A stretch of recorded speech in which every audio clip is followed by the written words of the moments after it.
You're listening to the Effective Statistician podcast, the weekly podcast with Alexander Schacht and Benjamin Pieske, designed to help you reach your potential, lead great science, and serve patients without becoming overwhelmed by work. This is the second episode of the CALC series, The Average Day for Statisticians, It's Not Mean.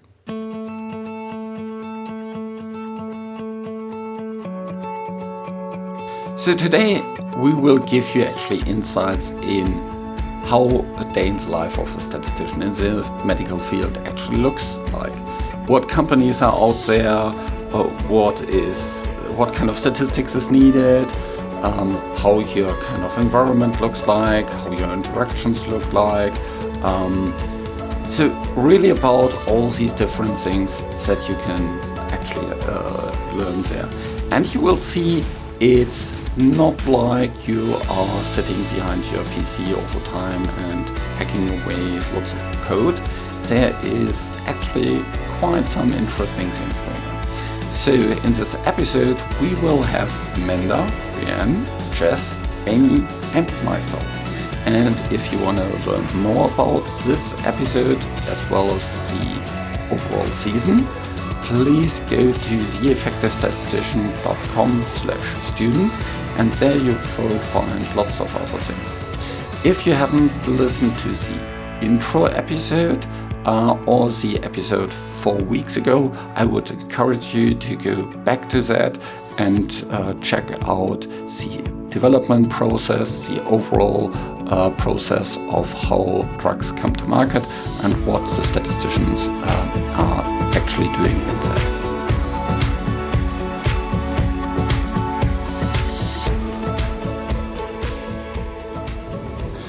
Now, welcome to another episode for the CALC team, and this time will be a really practical and insightful for anybody that joins the industry, and probably also for those that are early in the industry and haven't worked across lots of different organizations yet.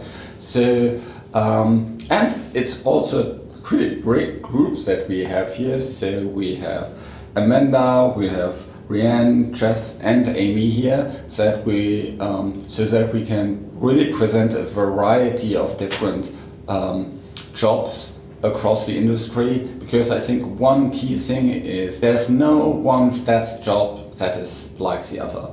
There is a huge variability in terms of what you do, your day-to-day activities look like, and so this episode really will give you a little bit of a sense of how a day in the life of a statistician actually looks like.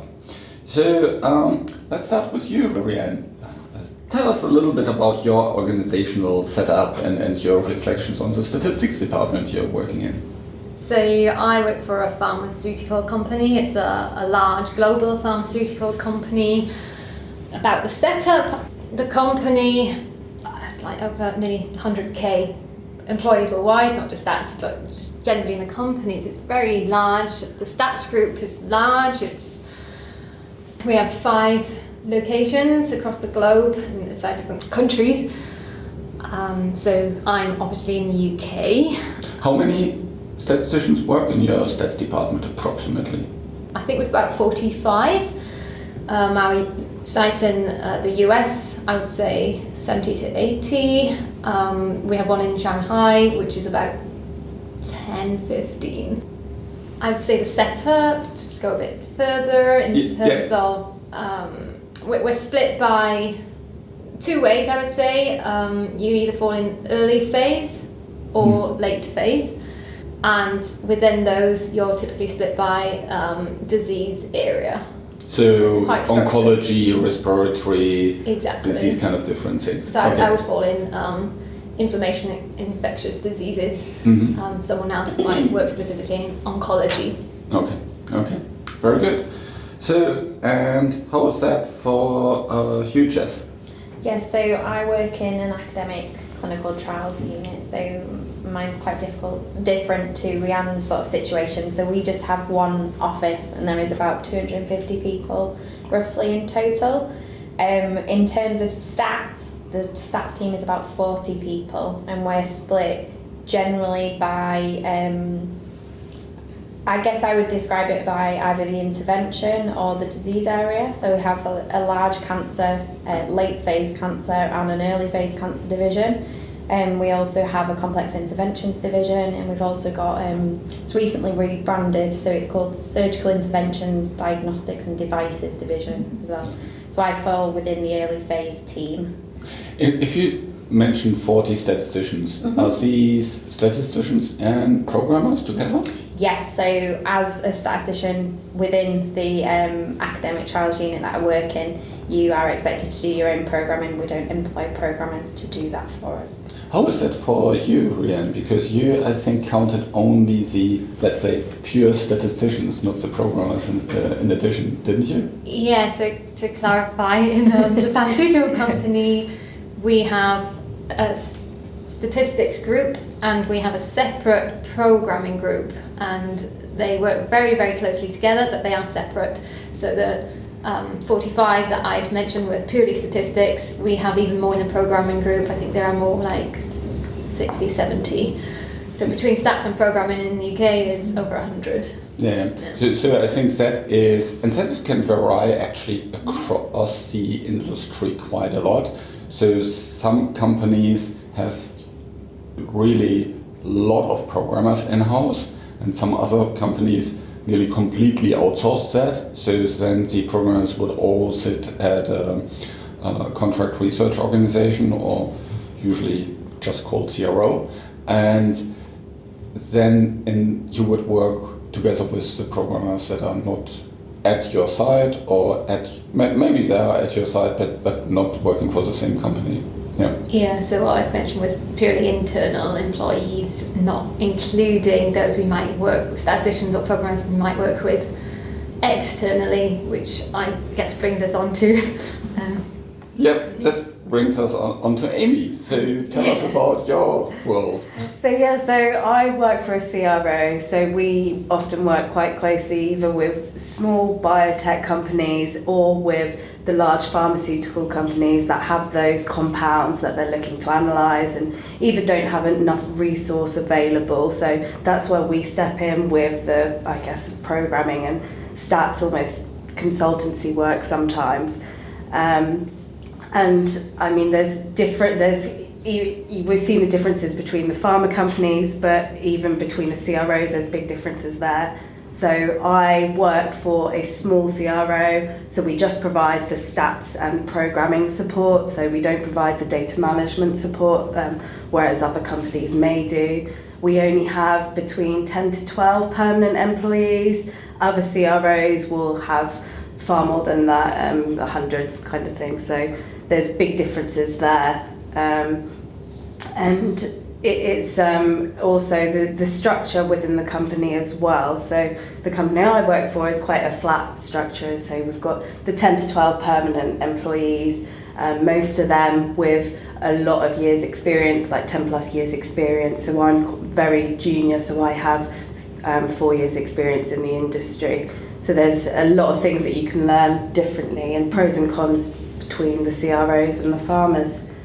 Yeah, and I think that is an important thing. There's lots of variation within pharma, from very small biotech companies to companies that have beyond 100,000 employees, and the same is true with CROs. So you just work for a relatively small CRO, but if you think about IQVIA, Parexel, and a couple of these others really big CROs, they are what's called full service providers. So they not only provide statistical support, but all the other things that you need to do around clinical trials and beyond. So these are also very often companies that have 10,000 employees and more. So very, very different setup. Now we get to another big company. So, I mean, I was going to say the company I work for, which is another big pharmaceutical company, is very similar to Rianne's company, probably around 100,000 employees, multinational, etc. But I guess the key difference is that I work in a small group within the UK, so there's about four four of us in the UK working in the sort of the part of the company that I report into. So again, it's late phase. I specifically work on CV Met cardiovascular studies.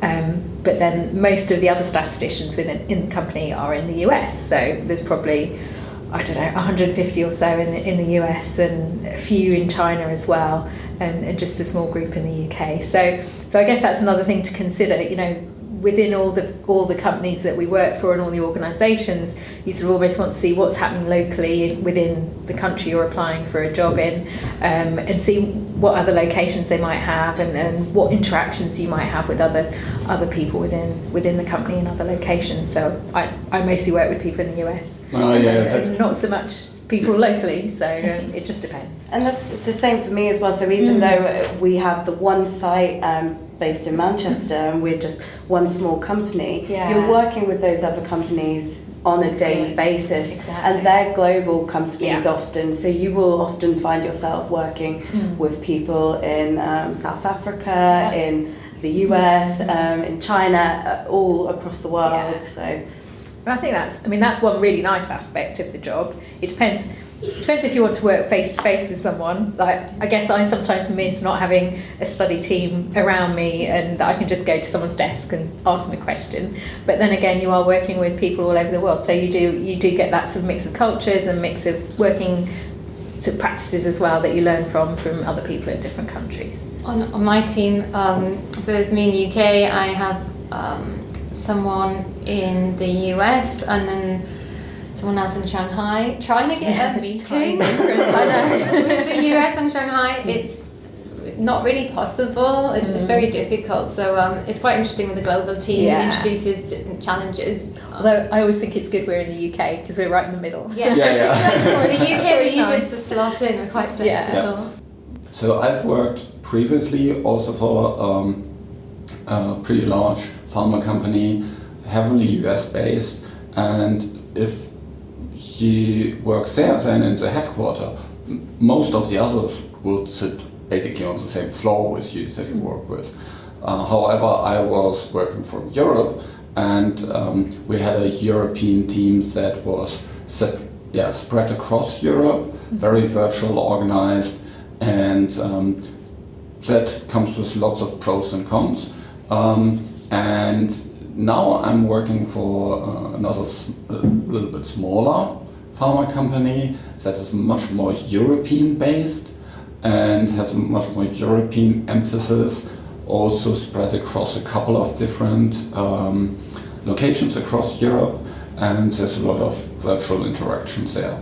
But I'm not so don't have so much the problem of the time zones that I had in the past. So I think one key takeaway is there's a huge variety in all these kind of aspects, and even if you work for large pharma organization, within that large pharma organization there can be quite a lot of variety. So if you look out for a new job, look specifically what are the circumstances and what is kind of nice for you to work with. I quite like the whole working with the people in the different countries across the world though, because even just at a study design level, that comes in so useful, the different cultural, societal norms and the way that the geography may affect your trial. So whether that's to do with what would a patient report to a clinician, would they actually be open and honest about all of their adverse events? Would you get that full range of information? And that can sometimes differ between countries. I think that it's really very, very much working with lots of different people around the world. That I think is common across all the different jobs. It's not just sitting behind your desk typing programs all the time. It's a lot working together with I was going to others. say, but Jess, is yours more sort of locally based? So mine is completely locally based. The trials I work on are just national trials, whether it be in early phase. We've just got a few centres around the UK on each of them. Everybody I work with on a day-to-day basis is within maybe 100 metre walk sort of thing. So if I've got any questions that are like quite quick questions, we just tend to pop to each other's desks. Or the only exception to that is the clinicians. They tend to be based in the hospitals and stuff. But they're based in the hospitals in the UK, so we can have phone calls with them at normal times and stuff. I once set up a meeting. I just started basically at this pharma company, not really having that experience of global working, and I just put a meeting with my scientist in the calendar, not realising it's 5 a.m. their time. Are they West Coast America? Yeah, West Coast, so you know quite quickly. I also got lots of invites for kind of 9 p.m. meetings and things like that at the beginning. So I think that depends on personal priorities and personal preferences, what's the best. But I think this huge variety gives lots of opportunities to work in different settings.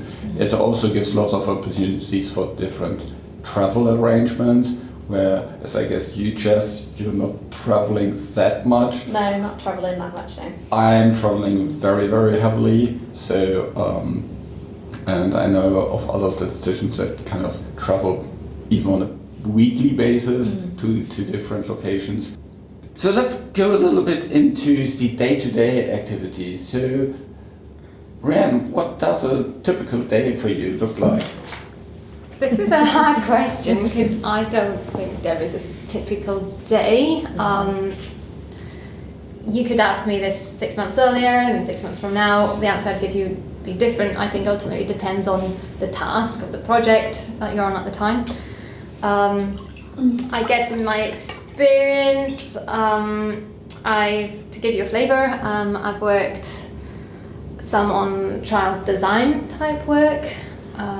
What does it mean, trial design work? So is that you read a lot of books and then write up your trial design and then you're done, or how does it work? So I guess you're put in a team and there's an objective. You're trying to. It might be a phase 3. Let's go with a phase 3 trial for an example.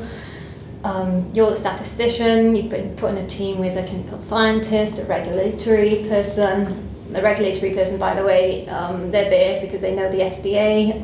You might have a US regulatory who know the FDA. You might have a EU regulatory person who know the EMA. We have. Do you have like a pharmacokinetics person? Pharmacology sits on that. Yeah. Safety Outcome person. Safety. Yeah. I'm missing so many. Health outcome Outcomes person. research. The outcomes. I'm sure there's another. A couple of different physicians. I think, yeah. So you will have a lot of different people that you meet and discuss and optimize things. Well, I guess the first thing is establishing the question, the objective. And you have to do that as a team, and that can be quite broad. So it's a lot of research, and I really enjoy that because I get to learn a lot. So, for example, I might be new to the disease area, so I'm going to read up on the disease, the biology. I might ask my scientists, actually, can we have a meeting? Can you explain to me the disease so I can understand it? The population, or how medicine actually is supposed to work, the mechanism of action of the medicine, understanding the endpoints. When I say endpoints, it's understanding the variables, basically. What is it you're studying? So, for example, oncology might be survival or progression free. A respiratory trial might be a forced vital capacity, which is an endpoint that basically just measures how fast you can inhale, so to say. Yeah, is it blowing out? Blowing out. Yeah. It might lung be function, isn't it? lung function. It might be rheumatoid arthritis, where it's more imaging, X-ray type endpoint. So. Or it might be questionnaires, completely different. Exactly. That's where it gets really interesting. What are the requirements? You mentioned questionnaires, so you'd have someone from your patient-reported outcome expert, and they'll say, well, hang on, all these things you're talking about so far are just meeting the regulatory standards, but what about beyond that? For these payer discussions, we don't have anything that can relate to the patient, and that's what payers are interested in. So sometimes you have different requirements for different audiences, so it's important to have this cross-functional team to get everyone's input in to establish your needs. I think that is a very, very big separation from university work, where you basically get a task and all these things are already figured out.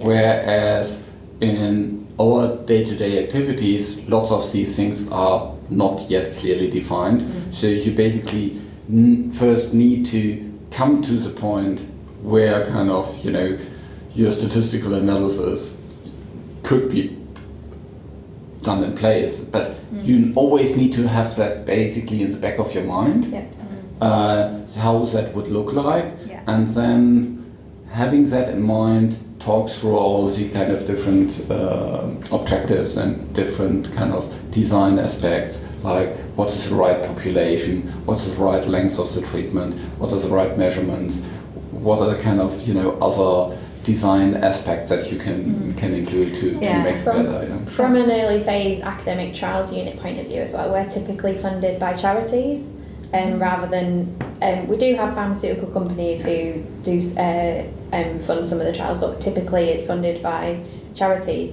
So usually we have a restricted budget on our trials, so that feeds in massively into what you're thinking of doing for your trial design. So as you were saying about, it's really important to determine the research question, but then it's important to know, actually, can we answer this research question with the funding we have, given how many patients we can actually achieve with this? So the funding might be based on a patient basis, for example, or something like that. So we know maybe a maximum number of patients that we could recruit in that trial, just limited due to limited funding, for example. So does that mean you have to be quite creative? Yeah, so this is sometimes why the simulations come into play, to see what we could achieve with certain things. And then, it's a lot of reading literature to see what's out there and see if there are any designs that suit that area or answer that question most appropriately, whilst trying to reduce the sample size. Amy, how does that look for you in your world? So is that in terms of the design aspects and these kind of things? So the design aspect, it differs on the role you're playing. So I've more recently been embedded within a large pharmaceutical company, so then my role would be quite similar to Rianne's role. I was acting as that study statistician for the pharma company. So you have a massive input then on the study design, and just to add to that as well, working not just internally but externally as well. So advisory boards, you're bringing in these key experts that are the very best physicians, clinicians in their particular therapeutic area, and you're talking to them, trying to find out what they're really interested in, if there's some avenue they've not gone down before that they want to pursue, and how can the stats you use be involved in that, and is there anything innovative you can do as well? Can you apply particular stats methods that haven't been used before? So that study design is really interesting to me. I think it's beyond what you've done at university. Like we say, you don't really get into that, but if you're interested in the therapeutic area and in the pharma industry, it's a really fun part of the study design, the study process. But then if you're working with the smaller biotechs, that gets more similar to kind of what Jess was saying, where you've probably got a bit more financial limitation. So not that that's not a limitation with pharma companies, because it depends on the compound, but with the smaller biotechs it tends to be that that's their sole compound. They're really hoping that that's going to work, so the interactions you have there may be slightly different. They will be a lot more involved, and you provide a lot more consultancy, I think, in terms of you're the one that understands the stats and programming requirements, the requirements of the FDA, the EMA, what they're looking for, more so than perhaps the internal members of the drivers of the key stakeholders in that biotech company. So there's a lot more, I guess, emotional investment from them. So it's very different experiences depending on who you're working with.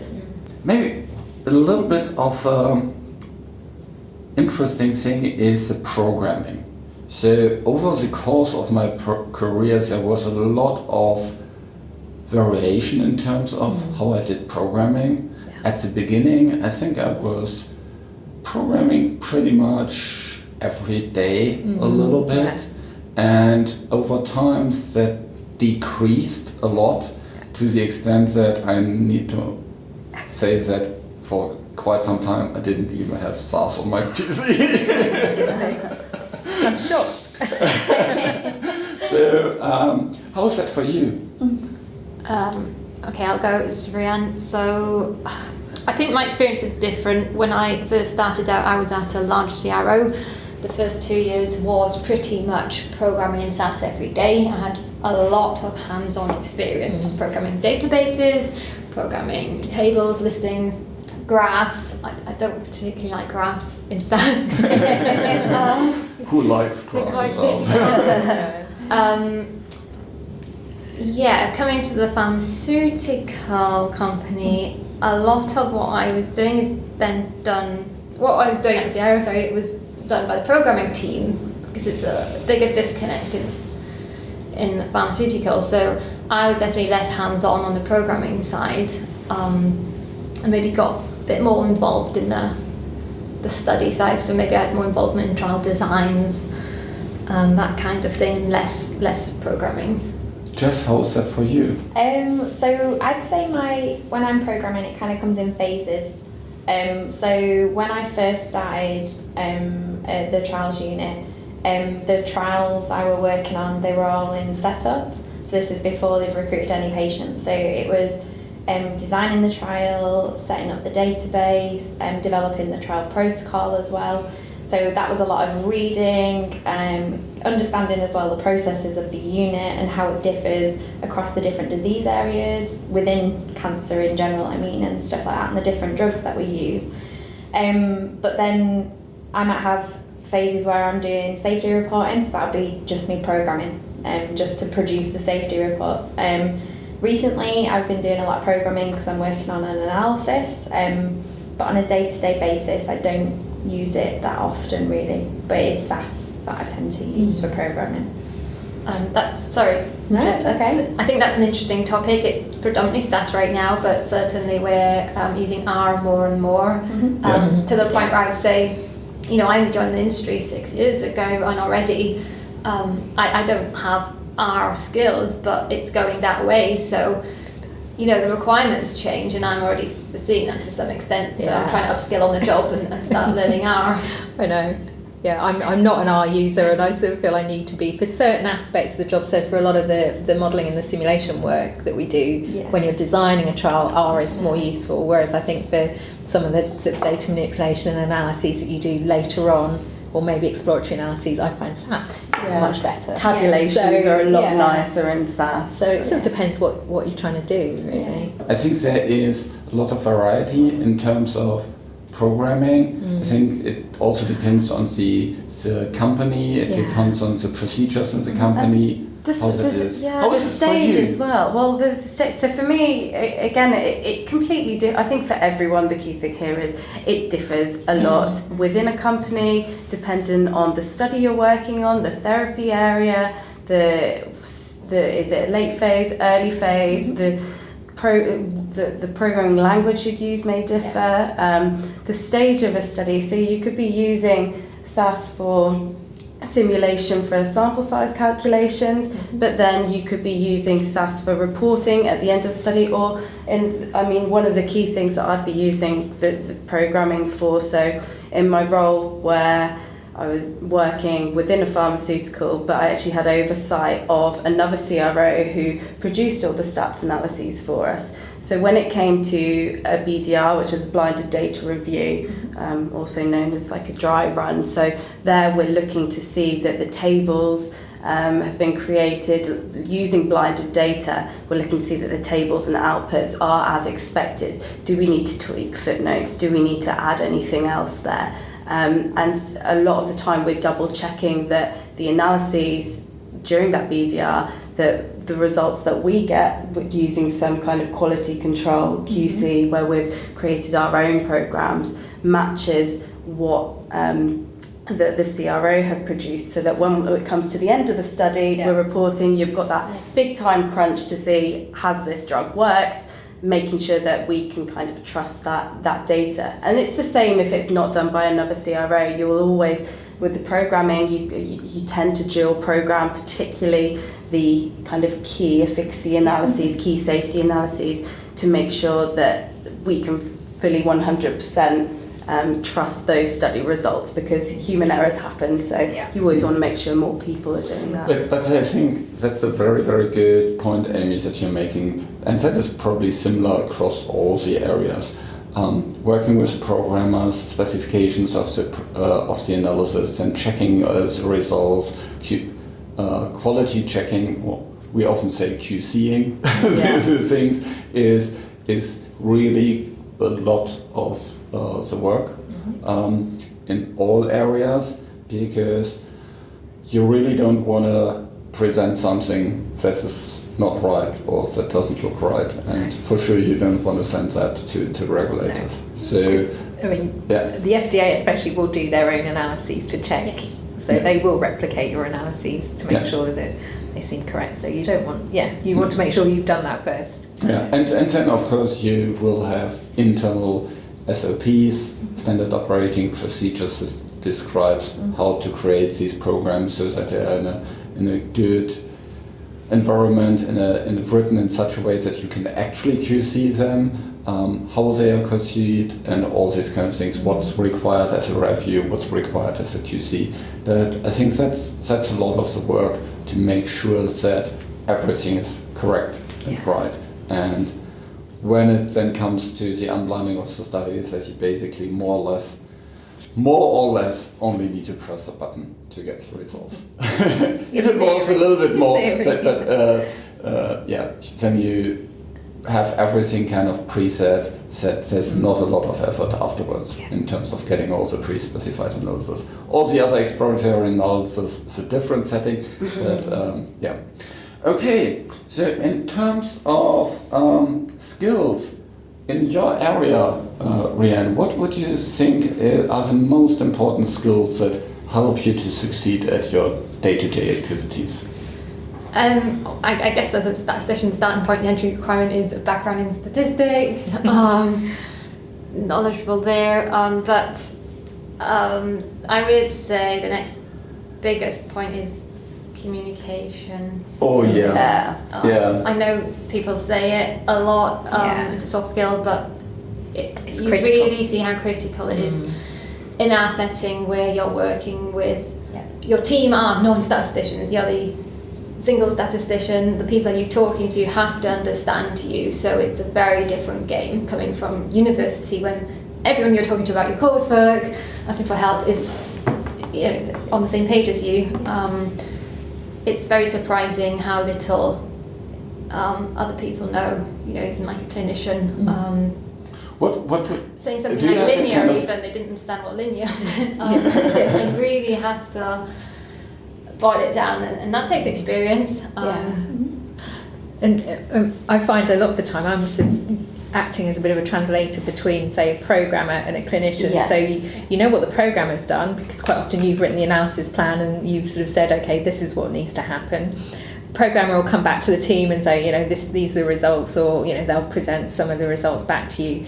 But then you're the one that has to work out, as Amy was saying, is that correct, and then translate that to the clinician on the team. Really, very often I see that you have this medical scientific question at the beginning. You translate it through stats into programming, and then from the programming you need to, over the stats, you need to basically translate it back into medical word or clinical interpretation. And as a statistician, you're the translator. You're that key person, and beyond that, you have to make sure that the data that you collect in the study, and I think Jess, you probably get more involved in this, is the correct data in order for the programming to happen, for then you to get the right results, and then to be able to interpret those results for the clinical team. So so that's something that a lot of my time has been spent recently doing, is where we'll be opening one of the trials that I work on fairly soon. So we're setting up the database. So it's thinking about the analysis plan and thinking about what data do we actually need to answer these questions specifically, and at what time points do we need to collect them? So it's making sure that they are collected properly. It's also making sure, I think we might have mentioned this earlier, but it's also making sure that we're not collecting too much data, because we don't want to put sites off not returning data. Like, nurses are very busy, obviously, on a day-to-day basis, so they don't need to be entering more data than we don't need. But also you need to think about, well, what analysis are you doing at the end? Because, I mean... That's it. You know, you need to know the end goal to start. Exactly, and you might want to know, well, actually, if this subject drops out of the study, do you still want to, drops out of taking their medication rather, do you still want to collect data on them and things like that? And it's all of that forward thinking that has to be done right at the beginning and not at the end when you come to analyse. Yeah. So I think strategic, long-term thinking is really, really important. Having the end in mind is really, really important. I think the collection methods in itself is quite interesting, because it could be something like an X-ray that you can only, as statisticians, we want as much data as we can, but you can't put a person through an X-ray like so many times a year. So then you have exactly. Sometimes it feels silly, like, you know, we would want to collect something often, and then that's where the clinician comes in and says, well, you can't do that because you can't put a patient through that. It's like, oh, okay. Whereas something else I've worked on, we want to collect information daily, because the symptom can fluctuate daily, and we get that through diary data, for example. And then you liaise with the operations person. Is this realistic for them?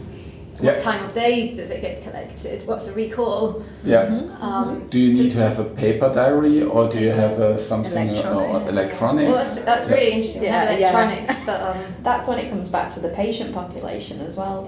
As well, doesn't it? Well, if it's elderly, then you're not going to. Pediatric as well. I think the key skill that we identified here is negotiation skills are really, really important, because you can't just go in and that's how it needs to be. Full stop. That will just not work. You have so many different site conditions from a regulatory perspective, from an operational perspective, from a finance perspective, from a patient and physician burden perspective. There's so many different things that you need to take into account, and all these different things need to come together so that you can actually run a successful study.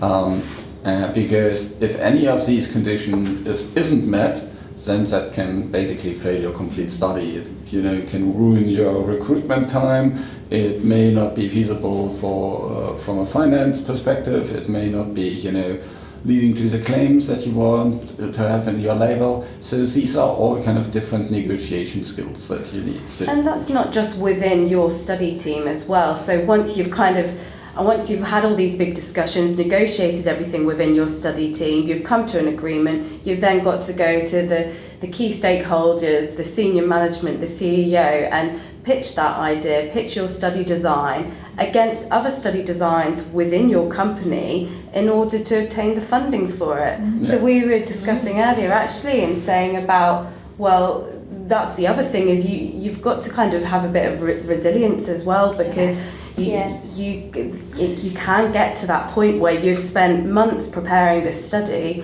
and then you get to a point of putting it in front of someone, they say, well, no, actually that money would be better spent elsewhere. And so you just need to know that that's part of the process, and you need to be able to pick yourself back up, get back on with it.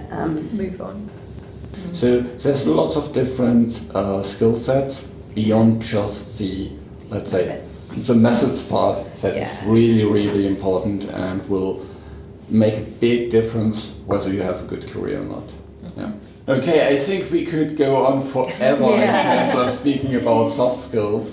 I would say we cut it here. Thanks so much for Rhiannon, Amanda, Jess and Amy to help with that and give us a really diverse view on what is the life of a statistician. It depends a lot on where you're working, which department, in which organization you're working, which phase you're working in it, sometimes even the indication you're working in. So there's a lot of varieties of choices and opportunities, but I think there's a couple of really core skills and especially the soft skills that are needed everywhere.